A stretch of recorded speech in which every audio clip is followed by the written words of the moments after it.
अभी हम देखने वाले हैं कि how did print culture led to the growth of designing ideas. Ideas को डिसेमिनेट करने के लिए प्रिंट कल्चर ने कैसे हेल्प करी। तो भैया प्रिंट ने सबसे पहले पॉसिबिलिटी क्रिएट करी कि आप वाइड सर्कुलेशन ऑफ आइडियाज कर सकते हो। आपको अगर अपने आइडियाज को फैलाना है तो आप प्रिंट कल्चर के थ्रू फैला सकते हो। And introduced a new world of debate and discussion, and जिसके थ्रू आपके आइडियाज के बेसिस पे लोग डिबेट और डिस्कशन करने लगे अलग अलग जगहों पे। कैफेज वगैरह जो वहाँ पे होते थे अब वो एक अड्डा बन चुके थे for debate and discussions over different topics. इसके बाद print and popular religious literature stimulated many distinctive individual interpretation of faith है। ये अब हम पढ़ चुके हैं कैथलिक चर्च वालों ने कैसे अपना जो फेथ एंड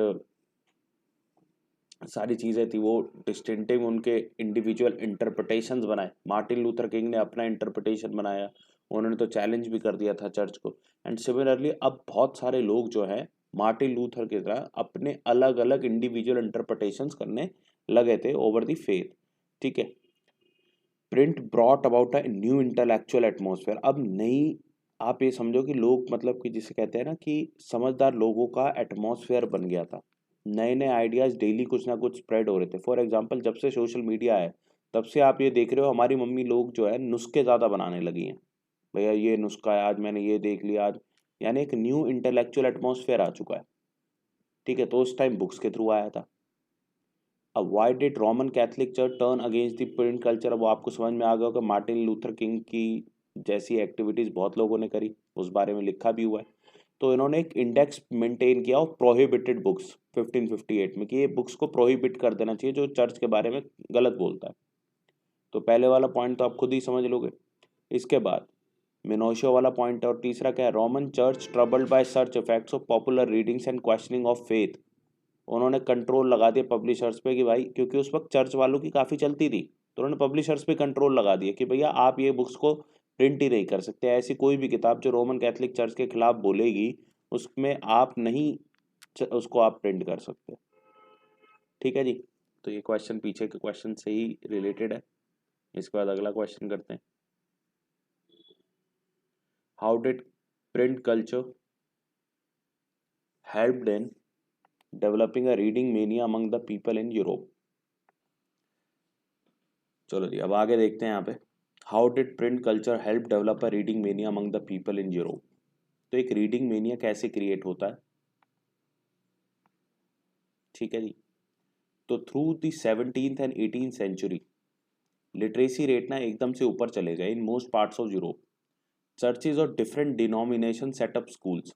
अब जो चर्चेज थे अलग अलग लेवल पे उन्होंने स्कूल्स विलेजेस वगैरह में सेटअप करने स्टार्ट करे।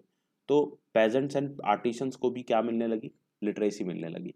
Bye the end of 18th century in some parts of Europe literacy rate जो पहले 15th सेंचुरी में बहुत ही कम था वो 60 to 80% तक बढ़ गया।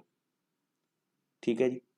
पहले जो वर्चुअल रीडिंग मेनिया था स्टार्टिंग में, ठीक है, अब वो धीरे धीरे रीड करने लगे थे और प्रिंटर्स ने प्रोड्यूस करा था books in ever increasing number, इन बहुत ज़्यादा नंबर्स में इंक्रीज हुआ। नई form of popular literature appear हुई प्रिंट के अंदर, नई ऑडियंस को टारगेट किया गया। बुक सेलर्स ने पेडलर्स को एम्प्लॉय किया जो विलेजेस में जा जाके बुक्स जो है बेचा करते थे। एल्मनैक्स थी और रिचुअल कैलेंडर्स थे along with the ballads and folk tales, but other forms of reading matter largely for entertainment began to reach ordinary reader as well। जो आज तक elite लोगों के पास पहुंच रहा था वो अब ordinary readers के पास भी पहुंचने लगा था।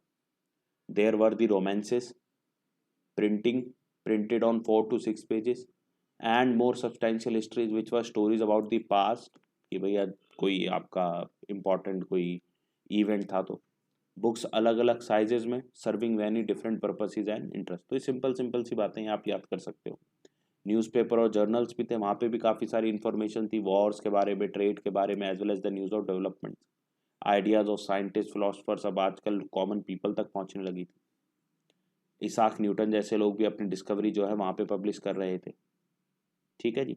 Writing thinker such as Thomas Paine, Voltaire, Jacques Rousseau व Rousseau were also widely printed and read. ये थिंकर्स की बातें भी जो है ना, इनके ideas of science, reason, rationality, इनको भी प्रिंट करके लोगों तक पहुंचाया जा रहा था। तो it is one of the most important question. ये क्वेश्चन बड़ा ही इंपॉर्टेंट है, इसके 5 पॉइंट कोई भी याद कर लेना आप।